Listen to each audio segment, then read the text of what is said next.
dhufe kuno jaalawwan saawwajjini Oromiyaan gammadu barasheetii alaabaa isheen faayamtee goobaatee hatamoo Abbaan gaachana keenya jetti ijoolleen Oromoo maal jetti ijoolleen Oromoo Abbaan gaachana keenya jetti ijoolleen Oromoo maal jetti ijoolleen Oromoo Abbaan gaachana keenya jetti ijoolleen Oromoo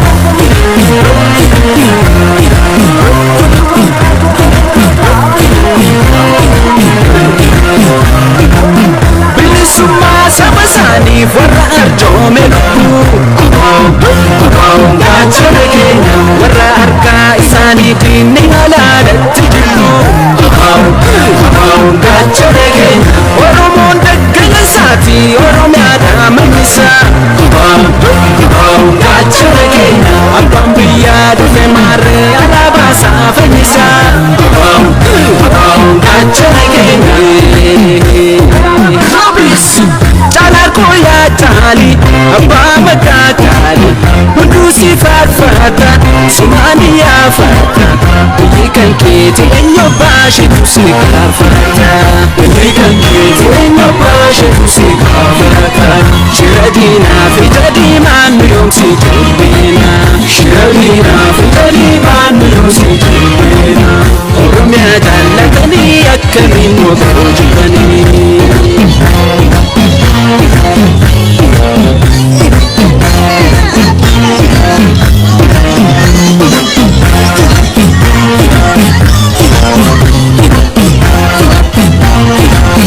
Abbaan biyyaa dhufe kuno jaalawwan saawwajjini Oromiyaan gammadu barasheetii baranii alaabaa isheen faayamtee goobaatee hatamoo Abbaan gaachana keenya jetti ijoolleen Oromoo maal jetti ijoolleen Oromoo Abbaan gaachana keenya jetti ijoolleen Oromoo maal jetti ijoolleen Oromoo Abbaan gaachana keenya jetti ijoolleen Oromoo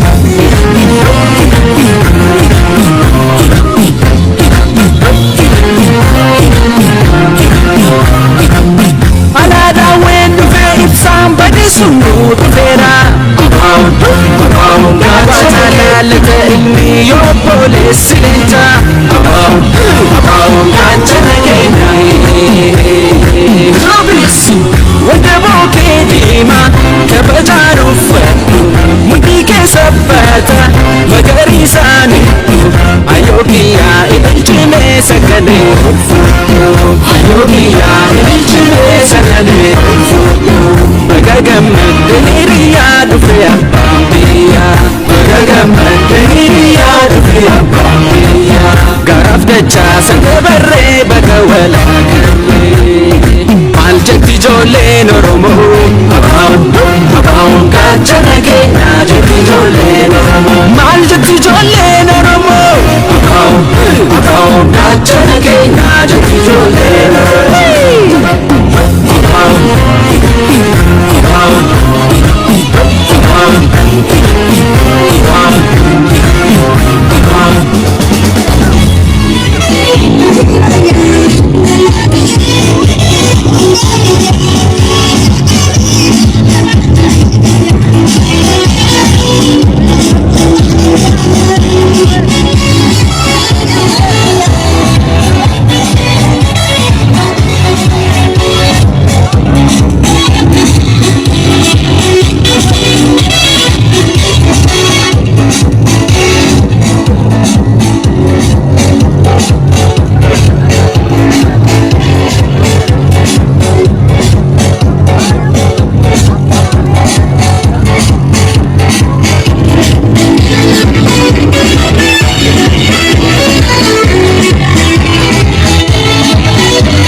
Oromoo gabaadhaa sagantaa keenya.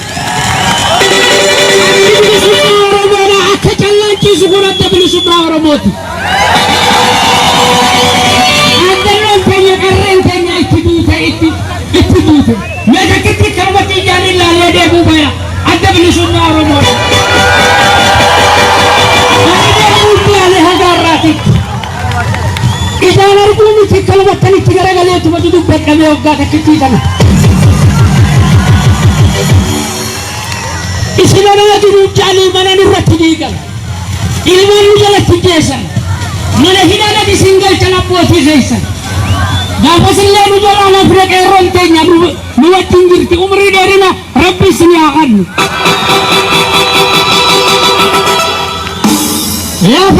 Lafee Taaddasaa Birruu lamee lamoo qilxuu taxirroo guyyaa dhukaasa itti banan nan barreessini malee nan beekan. Warra gaafasan duratti hidhee lolallee nan beekan mana isaaniitii fi abbootii san hundaa'u. Seenan isiniif dabartitee hidhee. Adda bilisummaa Oromoodhaa utubaa sibiilaa haa duratti ormi keenya Hayila Sillaaseedhaan duusan adda bilisummaa Oromoo kan utubaa sibiilaa jechuun isaanii Rabbi nu haa godhu. Utubaa sibiilaa Rabbi haa dhaabu. Rabbi utubaa sibiilaa haa dhaabu. Kanaafuu nan gabaabsaa waan dhaggeeffattaniin galatoonfadhaadha. Isinan galatoonfadha. Isinillee adda bilisummaa Oromoo galatoonfadha.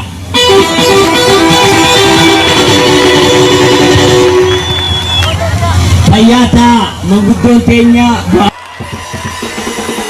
Ammaan booda Oromoon biyya isaatirraa baqachuun qabu, daangaan isaatis kabajamuu qaba. Kan kabajuus nama biraatii miti Oromoodha jenna. Waan ifi abbaatti ifata, waan ifi abbaatu kabajata. Kana ifirratti yoomuu taanaan uummanni Oromoo beekuu qabaa jechuun nama biraarraan eeggannu tokkummaa keenya qabannee mirga keenya kabachiifachuun kan namaan barbaannu namatti sirroorrifnu keenya kabachiifachuun ammoo dirqama jenna.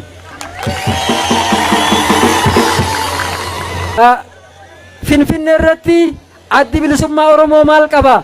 Maal jechaa ture? Ammallee maal qaba? Fuuldura maal qaba? Jechuun gaafii isin keessa akka jirtu beeka. Finfinneen magaalaa guddittii Oromiyaati.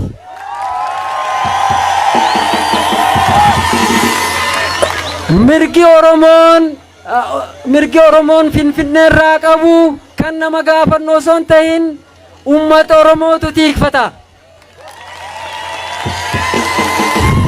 Finfinneen lafa isaatii, haqa isaatii, biyya isaatii haqatti qaba Oromoon. Akka muummittii biyyaatti sabaaf sablammoota keessa jiraniif Oromoon kabajaa qaba. Waliin jiraata. Garuu abbaan biyyummaa lafa sanii kan Oromoo ta'uu sabni Itoophiyaa keessa jiruu fi addunyaallee nu beekuu qabdi jenna. Kun ammoo akkanumatti kan jennuu miti. Dhugaatu kana Oromootu irratti uumame. Dhiibaniitirraa waan barbaadan ajjeesanii buqqisanii roorroo hangana jenneen himamne irratti hojjetaa turan. Uummanni tokko kan teessoo waltajjii isaa dhabe ni faca'a. Kanaaf shira kan irratti hojjetanii kun ammoo akka lammaffaan deebine akka Finfinneen waltajjii uummanni Oromoo keessatti jiraatee keessatti kabajamee mirga isaa guutuu keessatti qabaatee afaan Oromoodhaa keessatti dagaagu taasifachuu qabnaa jenna. Afaan Oromoodhaa muummittii biyya teenya waan taate magaalaa guddittii biyya Oromiyaa waan taateef keessatti dagaaguu qabaa jenna jechuudha. Kan daangaa Oromiyaa waan laaluun kan namaan barbaannu keenya tiifachuun akkuma reefu jee barbaachisaadha. Rakkinoota ammaan dura turan hunda isinuu ni beektan. Saboota bara dheeraa nagayaa waliin jiraachaa turre kan uummanni yoo waan xiqqoorra wal dhabe karaa nagayaatiin karaa manguddoodhaatiin dheedaa fi bishaan irra yoo ol dhobe furachaa ture. Arrammoo bifa jijjiirrachuudhaan warrummaan abbootii irree ta'an aangoo kooraa isaanii dheeffachuudhaan lafa jala saboota ollaa keenya nutti hidhachiisuudhaan Oromiyaa keessaa nu buqqisanii Oromiyaa keessatti Oromoon baqataa tures ta'e kun lammaffaa nutti hin deebi'an. Oromoonni kaleessa naannoo Jijjigaatti buqqaan akkasumatti naannoo Booranaatii naannoo Baaleetii buqqaan arraantan Oromiyaa keessatti ol baqatan. Oromiyaa keessaa buqqifamee Oromiyaa keessa qubatan. Kun seenaa keessa waan takkaa ta'e hin beekne. Kun lammaffaa nutti deebi'uun qabu jenna. Warra buqqeellee deebifnee akkaataa itti isaan qe'ee isaaniitti deebi'anii jaaramaniitiin jireenya isaanii jijjiirratan. Yaadadhaa gootan kufanii bilisummaaf godhanii kabajaa biyyaa fi sabaa dhiigaan seenaa ce'aranii karaa bilisummaa dhugaa boba'anii nuuf ibsanii boba'anii nuuf ibsanii.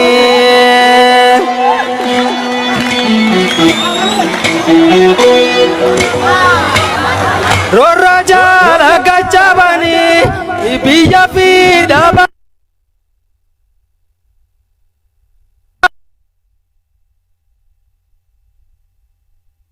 Akeekaaf galii kabajaa lafee dhiigaan turre baasuuf ta'anii nu garsiisan kan bilisummaan nu geessu yaadachuudhaan nurraa jira. Kapsoodhaan buunee baanarraa.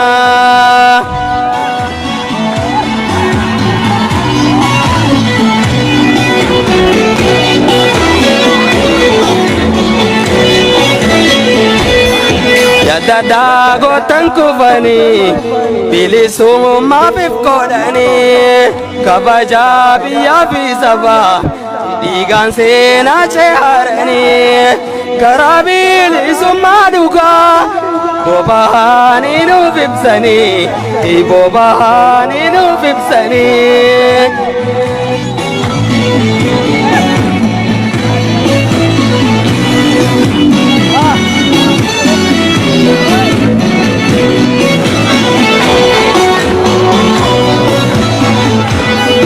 Hayyoolee fi barattootiin gootanii fi ogeeyyiin keenya qonnaan jireeyyoo jattootiin du'aa jira maasiyaanaa guyyaa tokko bahaa hin oolu bilisummaan gumaan galu gumaa dhiiga lubbuu isaanii ni baafnaa bilisummaanii.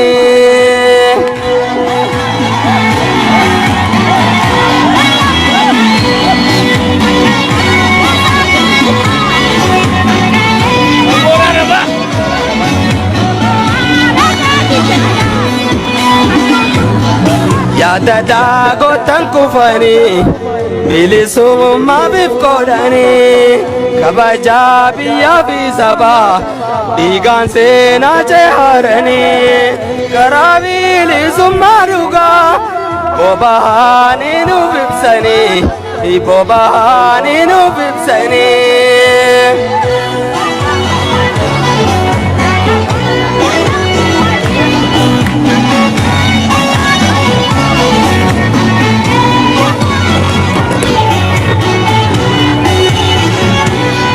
Guyyaa tokko bahaa hin oolu bilisummaan gumaan galu gumaa dhiiga lubbuu isaanii ni baafnaa bilisummaanii gumaa dhiiga lubbuu isaanii ni baafnaa bilisummaanii.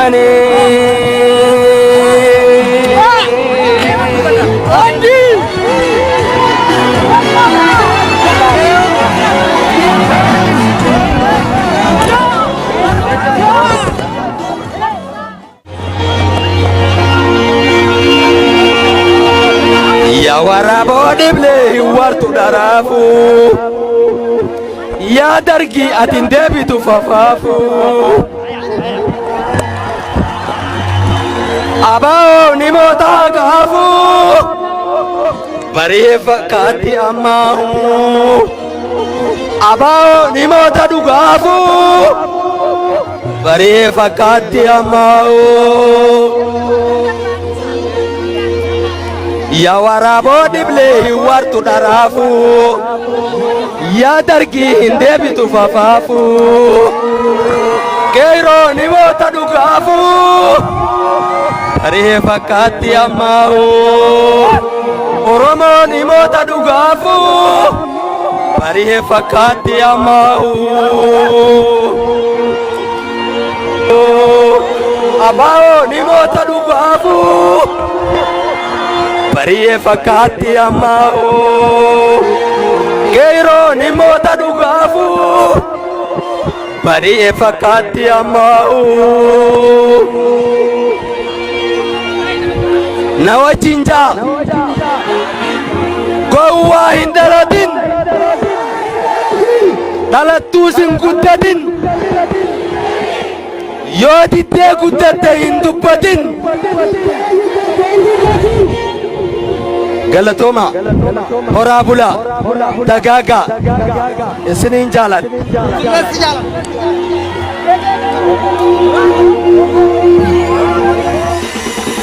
Ammaan booda Oromoon biyya isaatirraa baqachuun qabu, daangaan isaatis kabajamuu qaba. Kan kabajuus nama biraatti miti, Oromoodha jenna. Waanii fi abbaatti iffata, waanii fi abbaatu kabajata. Kana ifirratti yoomuu taanaan uummanni Oromoo beekuu qabaa jechuun nama biraarraan eeggannu tokkummaa keenya qabannee mirga keenya kabachiifachuun kan namaan barbaannu namatti sirroorrifnu keenya kabachiifachuun ammoo dirqama jenna.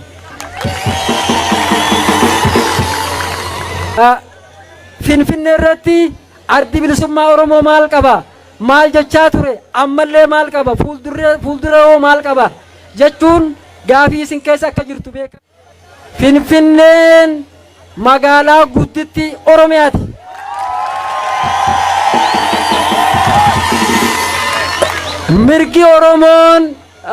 Mirgi Oromoon Finfinnee irraa qabu kan nama gaafannu osoo hin ta'in uummata Oromootu tiikfata.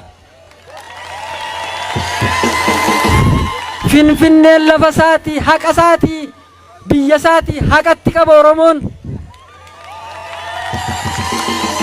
Akka muummittii biyyaatti sabaaf sablammoota keessa jiraniif Oromoon kabajaa qaba. Waliin jiraata. Garuu abbaan biyyummaa lafa sanii kan Oromoo ta'uu sabni Itoophiyaa keessa jiruu fi addunyaallee nu beekuu qabdi jenna. Kun ammoo akkanumatti kan jennuu miti. Dhugaatu kana Oromootichi irratti uumame dhiibaniitirraa waan barbaadan ajjeesanii buqqisanii roorroo hangana jenneen himamne irratti hojjetaa turan. Uummanni tokko kan teessoo waltajjii isaa dhabe ni faca'a. Kanaaf shira kan irratti hojjetanii kun ammoo akka lammaffaan deebine akka Finfinneen waltajjii uummanni Oromoo keessatti jiraatee keessatti kabajamee mirga isaa guutuu keessatti qabaatee afaan Oromoodhaa keessatti dagaagu taasifachuu qabnaa jenna. Afaan Oromoodhaa muummittii biyya keenyaa waan taate magaalaa guddittii biyya Oromiyaa waan taateef keessatti dagaaguu qabaa jenna jechuudha. Kan daangaa Oromiyaa waan laaluun kan namaan barbaannu keenya tiifachuun akkuma reefu jee barbaachisaadha. Rakkinoota ammaan dura turan hunda isinuu ni beektan. Saboota bara dheeraa nagayaa waliin jiraachaa turre kan uummanni yoo waan xiqqoorra wal dhabe karaa nagayaatiin karaa manguddoodhaatiin dheedaa fi bishaan irra yoo ol dhabe furachaa ture. Arrammoo bifa jijjiirrachuudhaan warrummaan abbootii irree ta'an aangoo kooraa isaanii dheeffachuudhaan lafa jala saboota ollaa keenya nutti hidhachiisuudhaan Oromiyaa keessaa nu buqqisanii Oromiyaa keessatti Oromoon baqataa turees ta'e kun lammaffaa nutti hin deebi'an. Oromoonni kaleessa naannoo Jijjigaatii buqqaan akkasumatti naannoo Booranaatii naannoo Baaleetii buqqaan arraantan Oromiyaa keessatti ol baqatan. Oromiyaa keessaa buqqifamee Oromiyaa keessa qubatan. Kun seenaa keessa waan takkaa ta'e hin beekne kun lammaffaa nutti deebi'uu hin qabu jenna. Warra buqqeellee deebifnee akkaataa itti isaan qe'ee isaaniitti deebi'anii jaaramaniitiin jireenya isaanii jijjiirratan. Yaadadhaa gootan kufanii bilisummaaf godhanii kabajaa biyyaa fi sabaa dhiigaan seenaa ceharanii karaa bilisummaa dhugaa bobahanii nuuf ibsanii bobahanii nuuf ibsanii.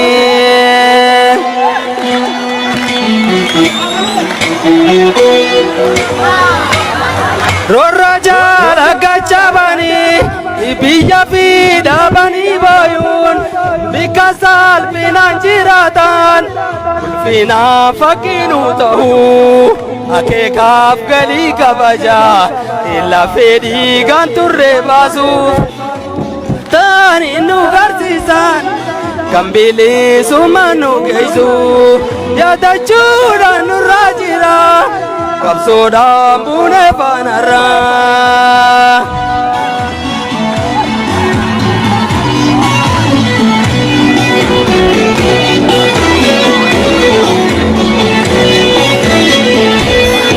Yadada gotan kufani bilisummaa bifkoodhani kabaja biyya fi saba dhiigaan seenaa ceharani karaa bilisummaa dhugaa boba'anii nuuf ibsanii boba'anii nuuf ibsanii.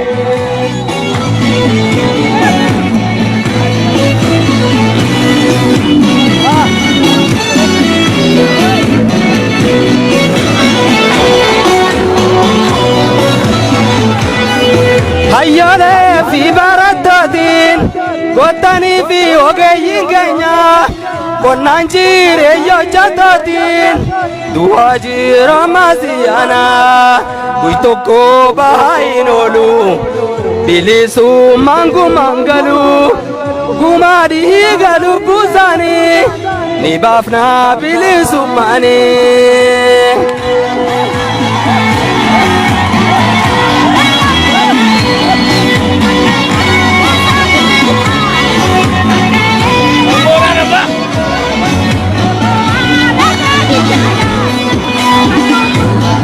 Yaadada gotan kufani bilisummaa bifkoodhani kabaja biyya fi saba dhiigaan seenaa ceharani karaa bilisummaa dhugaa boba'anii nuuf ibsanii boba'anii nuuf ibsanii.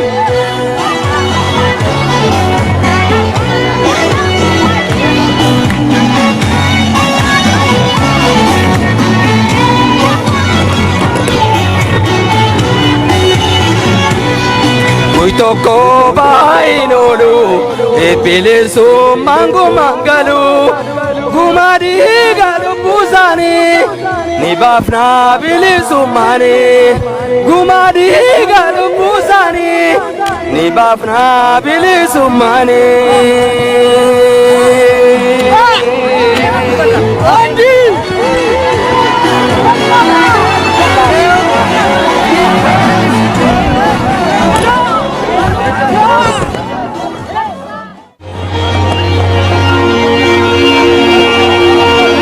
Ya warabo dible wartu darafu ya dargi atin debitu fafafu abao ni mota gafu bari fakati amahu abao ni mota dugafu bari fakati amahu ya warabo dible wartu darafu ya dargi hindebitu fafafu keiro ni mota dugafu bari fakati amahu oromo ni mota dugafu bari fakati amahu abao ni mota dugafu bari fakati amahu keiro ni mota dugafu bari fakati amahu nawajinja gowa hindalatin dalatusin guddatin yoti te guddate hindubatin galatoma horabula dagaga isinin jalan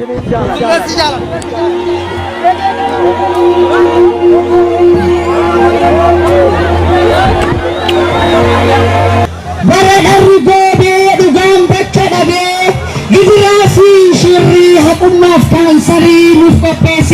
mariidhaan geeffamne marii.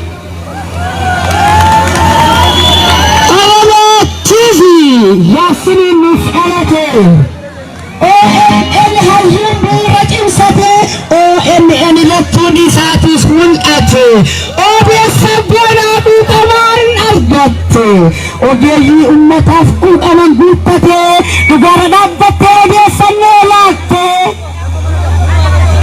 qabsoo finiisitee moortuu qaanessitee dhangalaasni haqaa bubuqqaa saanquuqqaa darbadeessaa raqaa nyaamsistan maqaa oromochiisi OMN OMN nyaamsa dansaanoo saaqe saanqaa miidiyaa morkataa dambalee mul'ata sagalee uummataa dhugaa iyyafataa